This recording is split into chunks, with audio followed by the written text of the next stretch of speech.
Oi, gente! Esse é o segundo vídeo de hoje e nele eu vou explicar o conteúdo de artes. Amanhã tem prova de geografia e de artes e por isso eu vou fazer 2 vídeos.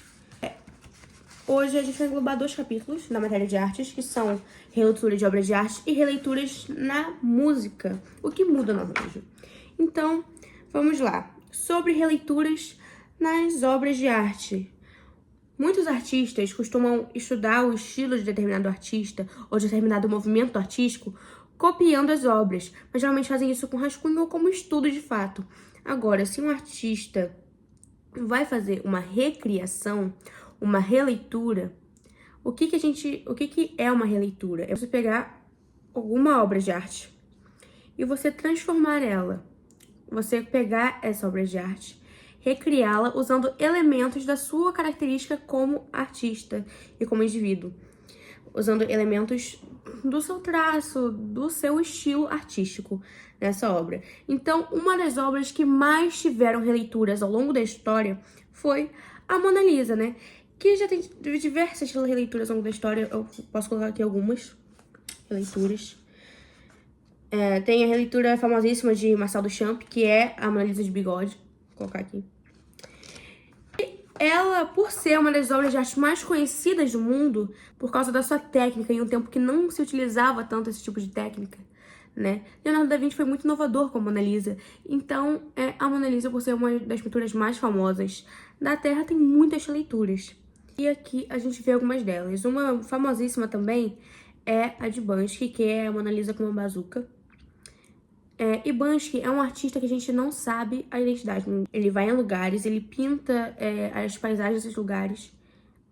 E depois de um tempo, as pessoas descobrem essas obras de arte. Só que ninguém sabe a identidade real de Banksy. Ainda é um mistério até hoje. Salvador Dalí é um outro artista que é muito famoso, né? Que não só rompeu com todos os valores artísticos que a pintura renascentista representava, como também se divertiu ao inserir seu famoso bigode na obra da Mona Lisa. E a gente tem vários outros exemplos aqui de releituras da Mona Lisa. Agora, sobre mudar as medidas e proporções. Fernando Botero é conhecido pelo fato de representar figuras em formas mais volumosas. Porém, isso não é uma característica do início de sua carreira. Foi o conhecimento das técnicas e a experiência adquirida no trabalho com o volume que o levou à descoberta dessas proporções. Então ele pega obras de arte que já são conhecidas e faz releituras com proporções maiores dessas obras de arte. Vou colocar algumas de suas artes mais famosas aqui para vocês terem uma ideia. Agora, sobre os padrões da representação da figura humana. A arte é uma forma de expressão do indivíduo. Então a arte sempre se relaciona diretamente com a cultura de um povo e a forma que a sociedade vê a si mesma. Então, as civilizações registravam seu ponto de vista sobre o corpo para a posteridade por meio da pintura, da escultura ou do desenho, como os povos egípcios, gregos. Todos os povos da antiguidade, a maioria deles, pelo menos desde as pinturas rupestres, já começaram a representar o homem, né, o ser humano. Usando como exemplo, os egípcios utilizavam a lei da frontalidade, incluindo na representação os detalhes mais importantes para retratar a figura humana. Isso consistia em desenhar o rosto de perfil, mais o olho de frente, ou seja, o rosto de perfil com um dos olhos de frente. Tipo o desenho da Peppa. As outras seções são meio bestas, mas funciona, gente. É o mesmo conceito da frontalidade. E é isso, o rosto era representado de perfil, os ombros e o tronco eram representados de frente, e as pernas e braços eram representados de perfil para representar movimento. Então, ao mesmo tempo que algumas coisas eram representadas de frente, outras eram representadas de perfil. O que fazia com que, se fosse desenhar de fato de frente, seria esquisito. São proporções que eles usavam naquela época que representavam a sociedade da forma que eles precisavam. Eu vou colocar aqui algum exemplo da lei da frontalidade nas pinturas egípcias. Agora, indo para o período da Grécia, a escultura Doríforo, do escultor grego Polícleto, é considerada a representação do corpo perfeito de acordo com os cânones, que todas as partes do corpo estabelecem relações de proporção entre si. O que são cânones? A gente fala que são, no desenho, a gente usa o corpo humano, tem de 8 a 9 cânones. Os cânones são basicamente a cabeça. Então, a medida da cabeça se repete 8 vezes para formar o corpo inteiro. E tem medidas disso quando a gente vai aprender a desenhar a figura humana. Eu vou colocar aqui uma imagem com os cânones, explicando para vocês. pra vocês entenderem mais ou menos como funciona. E com a arte moderna, os artistas romperam os cânones de representação e passaram a criar estilos individuais, como vimos nas obras de Botero, por exemplo. Então, conforme a arte foi avançando, foram sendo criadas diversas técnicas e diversos estilos. Então, não tem mais... Os artistas não se prendem mais tanto aos cânones, mas alguns ainda usam como base porque realmente deixa um pouco mais simétrico, é mais fácil de desenhar dessa forma. Agora vamos para releitura na música. A primeira coisa que a gente precisa saber não tem aqui no livro, mas a professora explicou em aula. A partitura. Quais são os elementos de uma partitura? Uma partitura, ela tem o pentagrama, eu vou colocar aqui, que são as 5 linhas e os 4 espaços em que as notas se posicionam. Vou colocar aqui as imagens das notas, com os valores de cada nota, também, se eu conseguir, gente. Não confiem muito nas minhas capacidades de edição, mas se eu conseguir, eu vou colocar aqui as imagens. E cada lugar define qual que vai ser a nota. Também temos as claves, As claves definem em que lugar cada nota fica no pentagrama. Vou ver se eu tenho um exemplo, não sei. E as notas, os formatos das notas, definem quanto tempo essa nota dura. Então, eu vou ver se eu acho aqui o exemplo de uma partitura. A gente primeiro vai ter as claves, depois a marcação de tempo e compasso. E depois a gente vai ter as notas de fato. A posição da clave vai determinar qual é a posição das notas. E aí eu vou deixar aqui algum exemplo de uma partitura para vocês conseguirem visualizar. Agora, reescrevendo para outras vozes ou instrumentos. De acordo com o dicionário Oxford de música, um arranjo é a reelaboração ou adaptação de uma composição musical para uma combinação sonora diferente da original. Então, o que acontece? Com base no arranjo original da música, com o instrumental original daquela música, se cria um novo arranjo, em que você consegue, na mesma coisa que acontece na arte, você consegue visualizar os elementos da primeira música, mas você também vê elementos adicionados ali, você vê elementos que dão a identidade do cantor, do compositor que fez esse arranjo novo. Agora, o estudo dos elementos sonoros e de composição. Quando se faz um arranjo, a composição continua a mesma, mas alguns elementos ficam diferentes da primeira versão. Essas características estão relacionadas a vários aspectos da composição, como o ritmo, a escolha tímbrica, a densidade, expressividade, o tom, a repetição e outros fatores. Então, a gente vai ver alguns deles aqui. O ritmo não é algo extremamente definido, mas ele está ligado ao tempo. Porque a gente sabe que o tempo, até na física, não é uma coisa muito definida, quem dirá o ritmo. Então, o ritmo é subdividir o tempo, agrupando os sons de acordo com sua duração. Então, todos os sons e as pausas acontecem durante um determinado período. E o ritmo determina esse período.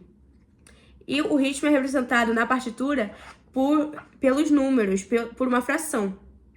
Pode ser 4x4, 3x4, 2x4, entendeu? Podem ser várias variedades.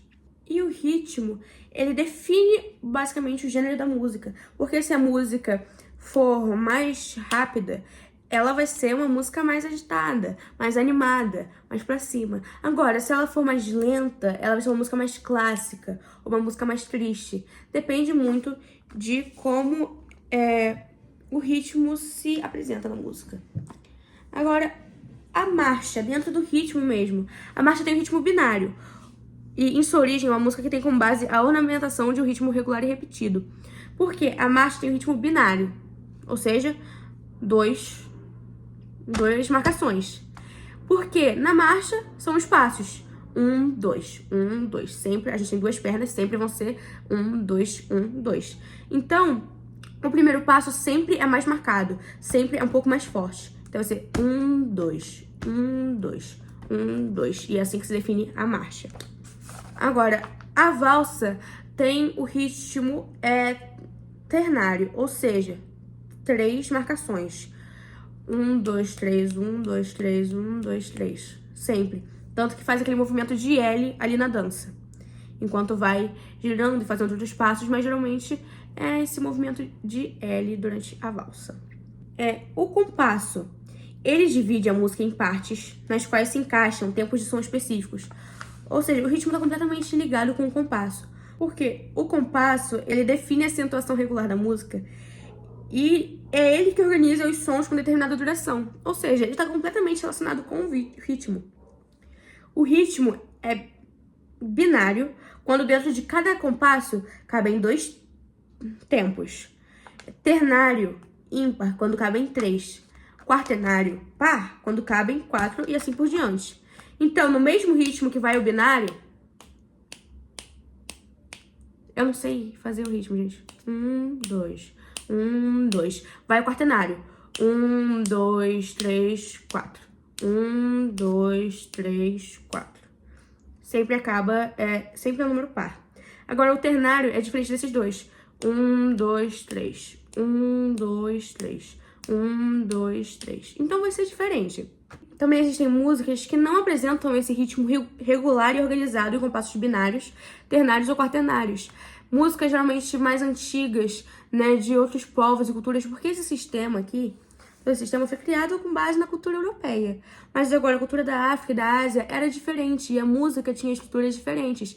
Então não é que é uma música desorganizada, mas é que é uma música que está fora desses padrões que a gente conhece hoje. Músicas com 5 ou 7 tempos podem parecer estranhas para os nossos ouvidos, mas para culturas nas quais esse tipo de música acontece, os compassos são muito naturais, porque é a cultura em que a pessoa está inserida. Tudo que você vê depende muito da cultura, da forma como você foi criado, da forma como você vai interpretar aquilo. E assim também acontece com a música, como em qualquer outra coisa. A pulsação é a unidade rítmica básica e é um padrão que se repete em tempos regulares, como no tic-tac de um relógio. Então é esse estalar de dedos que eu tô fazendo aqui para explicar o compasso. Essa é a pulsação. A pulsação é esse negócio que define o ritmo, entendeu? A pulsação é normalmente evidenciada por algum instrumento musical, que é o tempo forte da música. O andamento de uma música diz respeito à velocidade na qual ela é executada. A mesma música pode ser executada em um andamento acelerado ou lento. Agora sobre a escolha tímbrica. Uma música pode ser composta para ser executada apenas por vozes, apenas por instrumentos, ou para vozes e instrumentos, chamadas de música mista. Na composição do arranjo da música, as escolhas de timbre podem ser alteradas. É normal, por exemplo, ouvirmos no rádio gravações de músicas dos Beatles ou músicas de MPB orquestradas, ou seja, com o arranjo da música feito para executado por instrumentos de uma orquestra. Ou seja, a mesma música, o mesmo arranjo pode ser adaptado para diferentes instrumentos e diferentes de vozes, diferentes timbres, diferentes tipos vocais. Além disso, uma música que é cantada pode ter um arranjo apenas para instrumentos e uma música instrumental pode ter um arranjo especial que inclua sons vocais. O arranjo, você pode alterar o arranjo de acordo com quais instrumentos você vai usar, os timbres vocais que vai ser utilizado na música. Então, assim, o arranjo pode variar, né? Você pode mudar aquilo. Agora, sobre o arranjo, versão ou plágio. Um arranjo pode ser feito com base em alterações de algumas características de determinada música e o ritmo e a escolha tímbrica. Mas, para definir se é um plágio ou não, a gente tem que definir. O arranjo está de fato mudando algo na música ou ele só copia todo o ritmo da música e muda a melodia? Porque isso acontece. Isso pode acontecer. Pode acontecer de um cantor brasileiro, por exemplo, pegar uma música lá de fora dos Estados Unidos, pegar o instrumental dela e botar uma melodia completamente diferente por cima.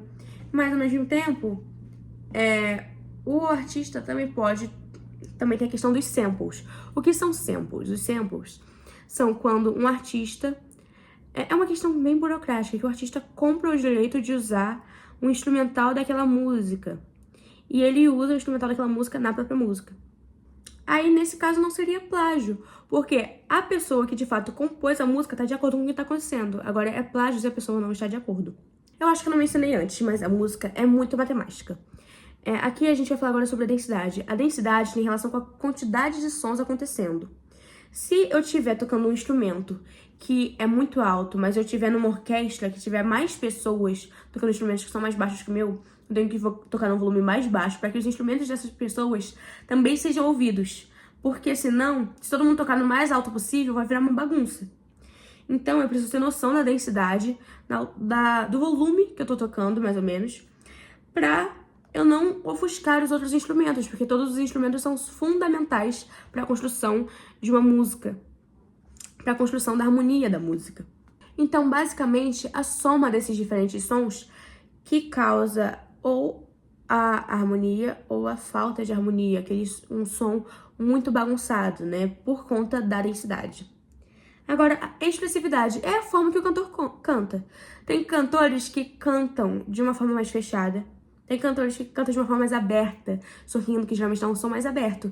Realmente, essa questão, a nossa boca, ela tem toda uma estrutura dentro dela. E quanto mais a gente abre, mais o som sai aberto, claro. Quanto mais a gente fecha, mais ele sai fechado, mais ele sai um pouco mais grave. E ele sai um pouco menos claro. Agora, quanto mais a gente abre, quanto mais a gente articula a boca, mais claro o som sai. Então, a expressividade vai muito de cantor para cantor e vai muito de estilo para estilo. Vai muito do gênero musical que a pessoa tá cantando. Sobre o tom. O tom de uma música é a primeira nota com a qual você começa a cantar ou tocar. Então, a primeira nota da música, ela geralmente se repete e ela é o tom daquela música. A repetição é referente tanto ao instrumental quanto à letra. É uma combinação dos dois. Geralmente ela acontece nos refrões, que os refrões são cantados geralmente 2 ou 3 ou mais vezes durante a música, com curtos intervalos de tempo, com outros períodos, que são os versos, né? Eles são intercalados e eles geralmente são as partes mais importantes da música, são um pico de atenção da música. E foi esse o vídeo, eu espero que vocês tenham entendido, eu espero que vocês tenham gostado do vídeo, e eu espero que meu estudo tenha ajudado o estudo de vocês. É isso, gente. Um beijo e até a próxima.